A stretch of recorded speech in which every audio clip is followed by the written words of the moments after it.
Almost 200 million people, and so topography is varied from arid to savanna to tropical.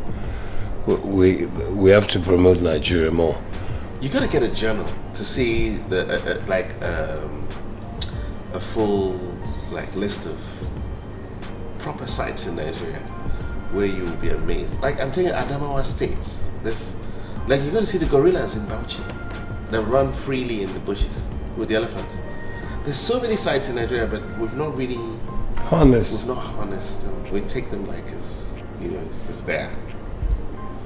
We're too bunched up in the city. Yeah, we're very caught up in the urbanization. Yeah. We're leaving a lot behind. I believe strongly that the area you're covering is an area that is greatly unappreciated. It's untapped, and anything that is unappreciated and untapped invariably is a wonderful opportunity waiting to happen. One of the challenges Nigeria as a growing country faced was that post military rule, there was a sort of, let's just even go back a bit further to post Mandela's release from prison, or should we just say post apartheid. The blockade on trade in South Africa brought about a certain, anxiety, business anxiety for companies that were looking to expand and move north into Nigeria. So, of course, the MTNs, they got the first, a lot of South African development companies, construction companies, etc., all ran to Nigeria. But they came for business, and the travel and tourism part was left behind, and people come here. I know a lot of people that have come here for business, and they don't want to leave because they enjoy the tourism part, they enjoy the cultural part, but the culture and tradition as would be encompassed in a travel and tourism economy, it was not factored in. But Nigeria, on the other hand, based on the strong advancements in infrastructure in South Africa, would go to South Africa and say, this is London. In fact, this is our America. This is Africa. Africa can be developed like this. And so they, on the flip side, were like, let's go to South Africa so we can relax. Let's go to Stellenbosch. Let's go to Franschhoek. Let's go to Johannesburg. Let's enjoy what it offers. Yes. But in the midst of everything, the travel and tourism aspect of Nigeria has been lost in translation. We're now exporting ourselves out. Correct. Rather than bringing people in. Correct. Same for the medical tourism that happens. Yeah. The medical tourism itself is an irony because the Nigerian budget made a strong provision for the health sector, presidential hospital clinic, in the villa. Yeah, I saw clinic. Yes, but as soon as the president was ill, they flew him out. They don't want to take chances. By the same time, they released a circular that Nigeria should desist from from medical tourism. I'm like, okay, what's going on here? Yeah, I think they don't want to take chances because even if you look at the National Hospital in Abuja, was good enough, which was at the time when we were in law school, 1999, I don't think even in England too many hospitals were better designed, better equipped. But again, there must be maintainers, and also you got to have the professionals to be able to manage the equipment, because a lot of Nigerian doctors who are very brilliant in their fields have gone to Qatar, Saudi Arabia, US, UK. I believe strongly that the past administration was extremely corrupt. Yes. However, there is a strong argument that the British government were also corrupt, because it's a two-way street.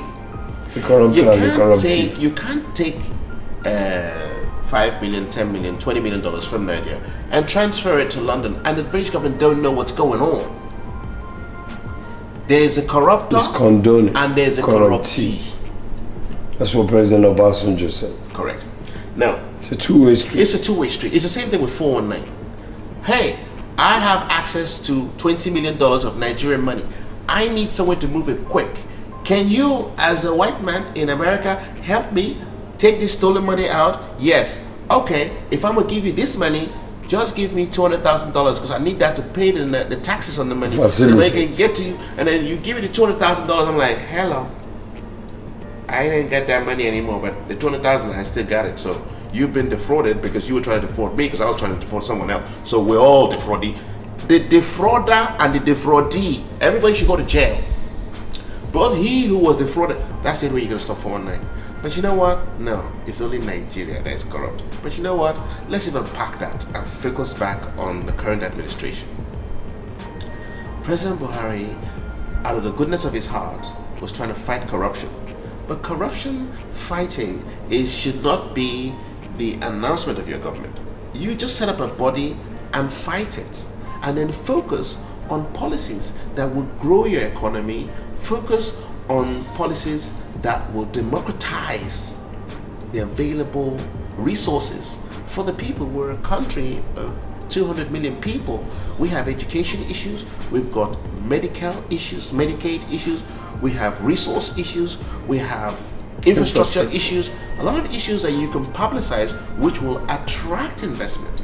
But when you go out and you tell people, my people are useless, my people are helpless, my people are indisciplined, everyone's gonna look and say, oh, you the president say that your people are indisciplined, they're helpless, they're useless. We don't want to be there. But keep in mind that foreign governments have their own element of corruption, aka, knowledgeable information on things that their people do that is wrong. Like when the Americans went to America and killed the American Indians and called themselves Americans. Like when the Irish and the Eastern Europeans went to America and called themselves Americans and abolished certain tribes and took Africans there and helped them build their economy, but at the same time slaughtered their children and fed them as bait to alligators. But still now today is God's own country. But they don't publicize that. What they publicize is what they do best, trade and business. And you park that to the side. But no. And motion pictures. Yes, motion and pictures and cars and lovely music. Yes.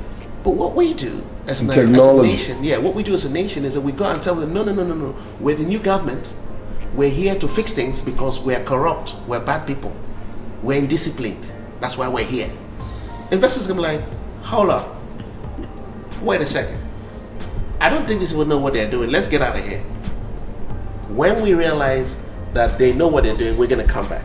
So while the past government's theft and pilfering and mismanagement affected the economy of Nigeria, the current government's inability to understand what the key drivers of the economy would be has driven the country further into the ground. At the World Championships in London, I was so happy when I saw our girls in the final of the 400 meters women 4x400, because we were not really doing so well in the individual events. That's the kind of Nigeria we want. They don't have to win it, but at least they go to the final, which is not easy. We're in a country, we don't invest a lot in sports. We don't invest a lot even in our music, our talents, and that's what the presidency or our leaders should see, that Nigerians will do well.